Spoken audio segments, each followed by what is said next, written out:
Inti segala yang kita bicarakan itu ialah kita mempunyai imam besar yang demikian, yang duduk di sebelah kanan tahta yang maha besar di sorga, dan yang melayani ibadah di tempat kudus, yaitu di dalam kemah sejati yang didirikan oleh Tuhan dan bukan oleh manusia. Sebab setiap imam besar ditetapkan untuk mempersembahkan korban dan persembahan. Dan karena itu, Yesus perlu mempunyai sesuatu untuk dipersembahkan. Sekiranya ia di bumi ini, ia sama sekali tidak akan menjadi imam. Karena di sini telah ada orang-orang yang mempersembahkan persembahan menurut hukum Taurat. Pelayanan mereka adalah gambaran dan bayangan dari apa yang ada di sorga. Sama seperti yang diberitahukan kepada Musa ketika ia hendak mendirikan kemah.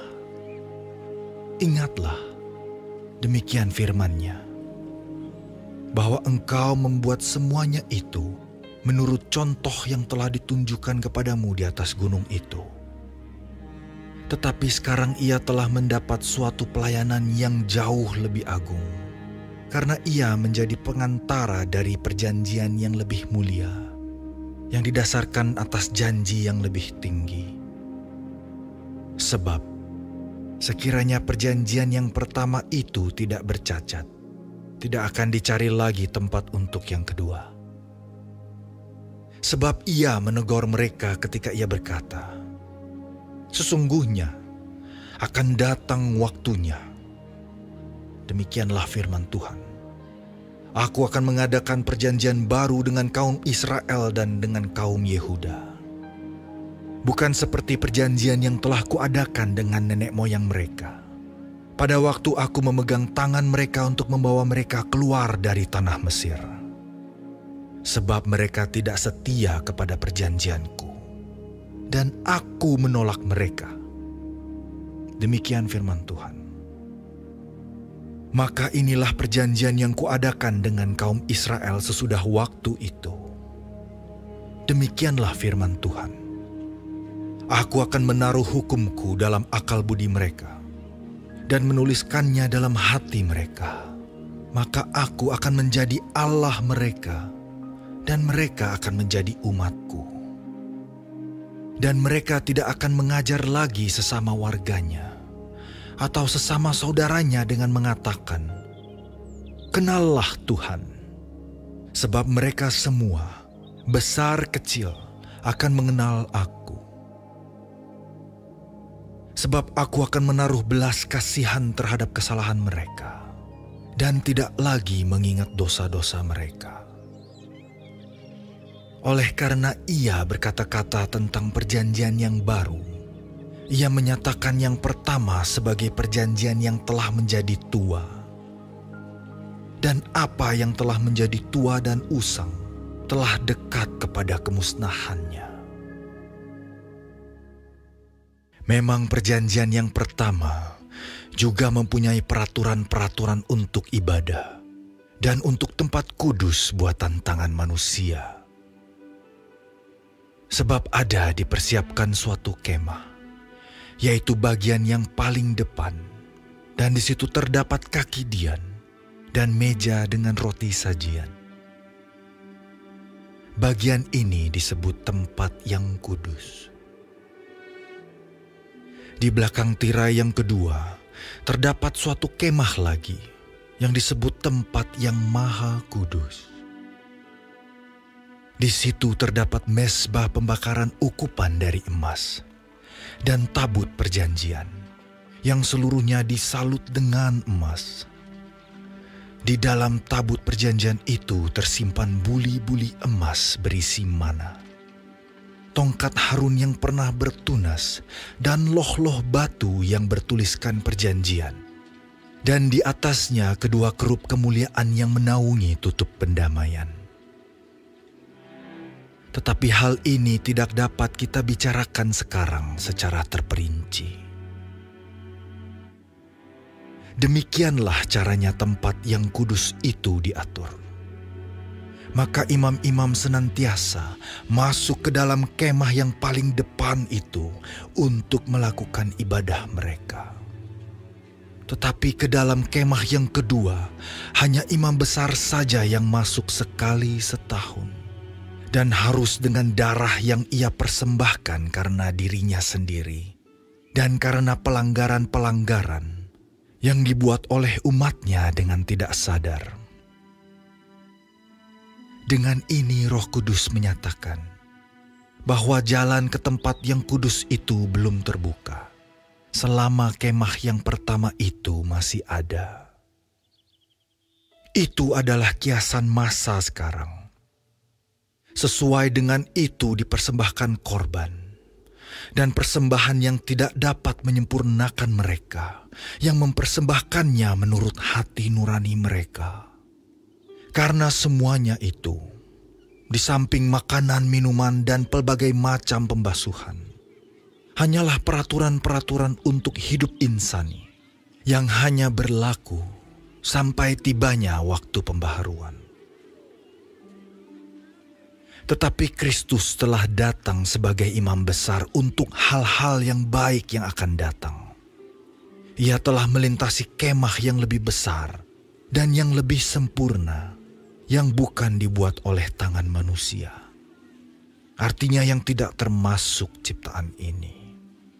Dan ia telah masuk satu kali untuk selama-lamanya ke dalam tempat yang kudus, bukan dengan membawa darah domba jantan dan darah anak lembu, tetapi dengan membawa darahnya sendiri.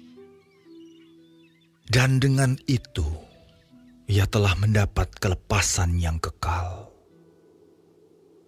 Sebab, jika darah domba jantan dan darah lembu jantan dan percikan abu lembu muda menguduskan mereka yang najis, sehingga mereka disucikan secara lahiriah, betapa lebihnya darah Kristus, yang oleh Roh yang kekal telah mempersembahkan dirinya sendiri kepada Allah sebagai persembahan yang tak bercacat, akan menyucikan hati nurani kita dari perbuatan-perbuatan yang sia-sia, supaya kita dapat beribadah kepada Allah yang hidup.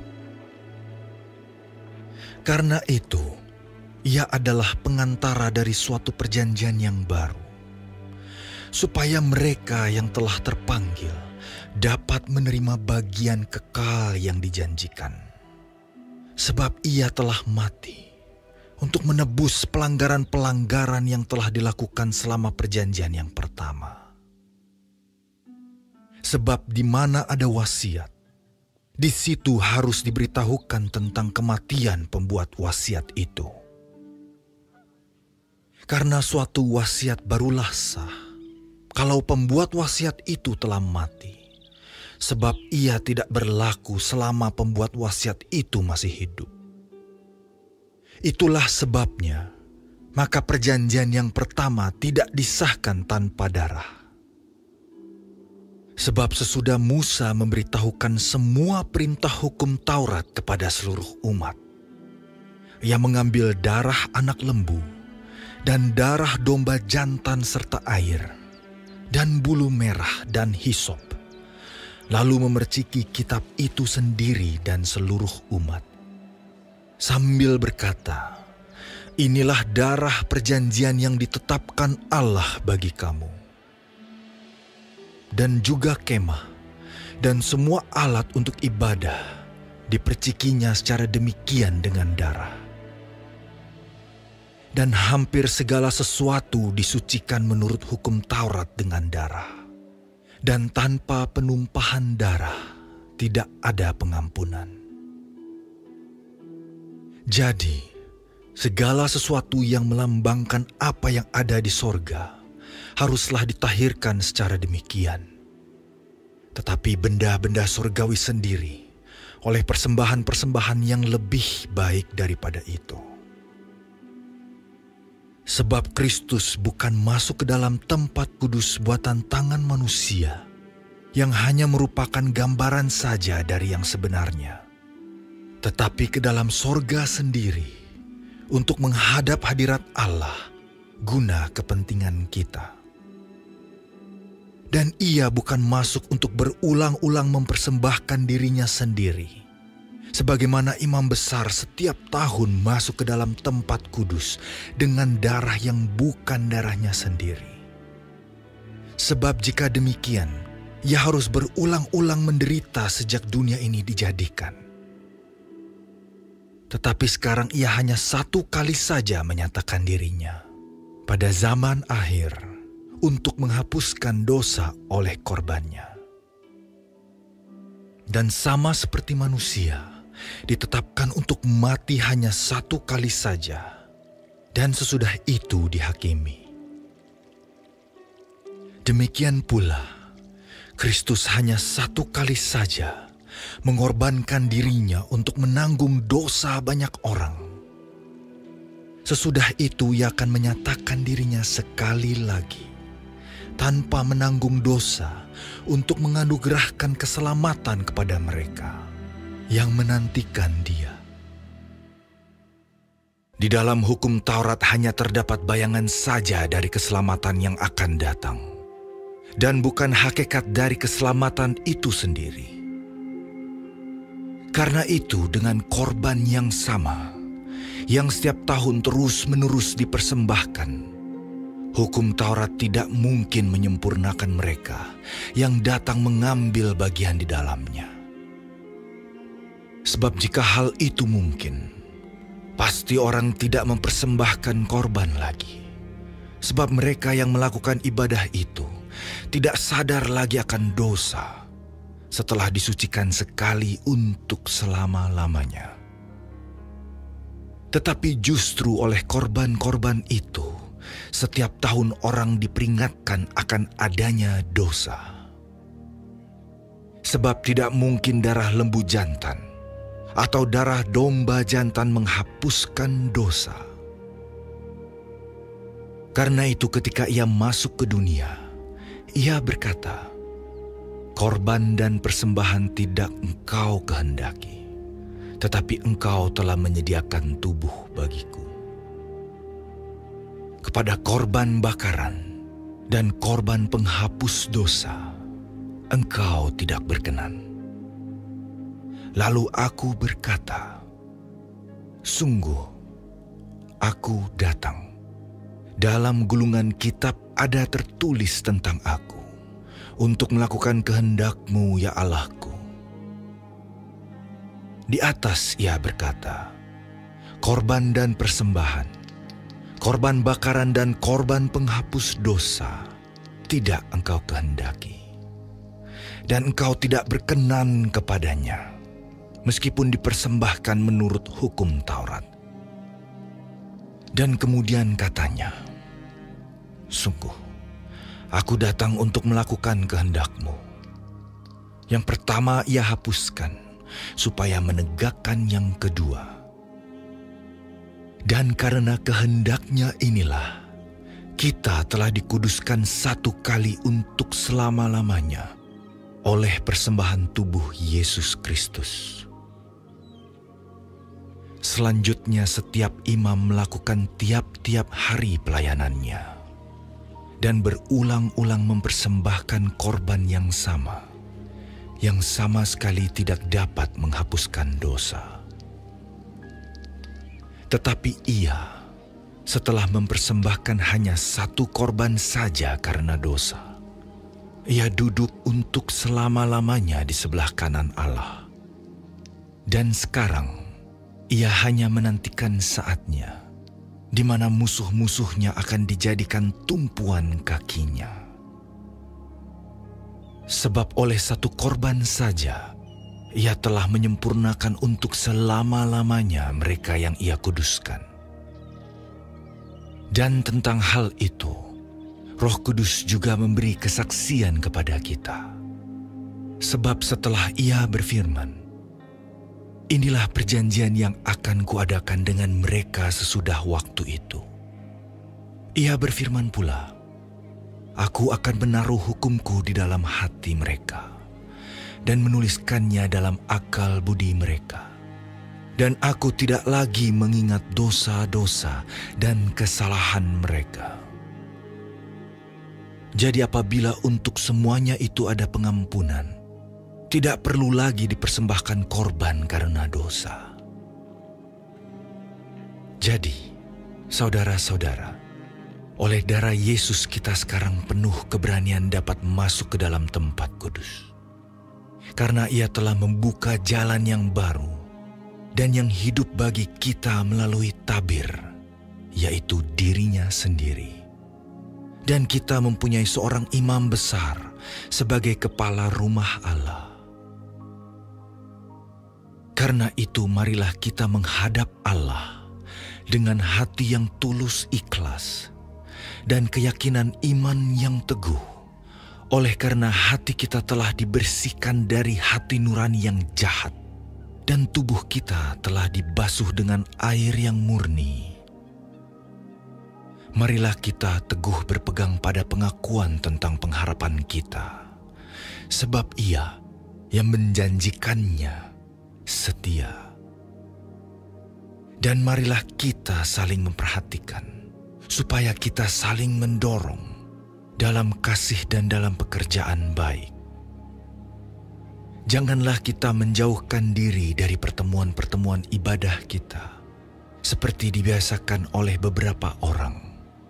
Tetapi marilah kita saling menasihati, dan semakin giat melakukannya menjelang hari Tuhan yang mendekat. Sebab jika kita sengaja berbuat dosa, sesudah memperoleh pengetahuan tentang kebenaran, maka tidak ada lagi korban untuk menghapus dosa itu. Tetapi yang ada ialah kematian yang mengerikan akan penghakiman, dan api yang dahsyat yang akan menghanguskan semua orang durhaka. Jika ada orang yang menolak hukum Musa, ia dihukum mati tanpa belas kasihan atas keterangan 2 atau 3 orang saksi. Betapa lebih beratnya hukuman yang harus dijatuhkan atas dia yang menginjak-injak anak Allah, yang menganggap najis darah perjanjian yang menguduskannya, dan yang menghina roh kasih karunia. Sebab kita mengenal Dia yang berkata, "Pembalasan adalah hakku, akulah yang akan menuntut pembalasan." Dan lagi, Tuhan akan menghakimi umat-Nya. Ngeri benar kalau jatuh ke dalam tangan Allah yang hidup. Ingatlah akan masa yang lalu. Sesudah kamu menerima terang, kamu banyak menderita oleh karena kamu bertahan dalam perjuangan yang berat. Baik waktu kamu dijadikan tontonan oleh cercaan dan penderitaan, maupun waktu kamu mengambil bagian dalam penderitaan mereka yang diperlakukan sedemikian. Memang, kamu telah turut mengambil bagian dalam penderitaan orang-orang hukuman, dan ketika harta kamu dirampas, kamu menerima hal itu dengan sukacita, sebab kamu tahu bahwa kamu memiliki harta yang lebih baik dan yang lebih menetap sifatnya. Sebab itu janganlah kamu melepaskan kepercayaanmu, karena besar upah yang menantinya. Sebab kamu memerlukan ketekunan, supaya sesudah kamu melakukan kehendak Allah, kamu memperoleh apa yang dijanjikan itu. Sebab sedikit, bahkan sangat sedikit waktu lagi, dan Ia akan datang, sudah akan ada, tanpa menangguhkan kedatangannya. Tetapi orangku yang benar akan hidup oleh iman, dan apabila ia mengundurkan diri, maka aku tidak berkenan kepadanya. Tetapi kita bukanlah orang-orang yang mengundurkan diri dan binasa, tetapi orang-orang yang percaya dan yang beroleh hidup. Yesus, Raja yang berbeda,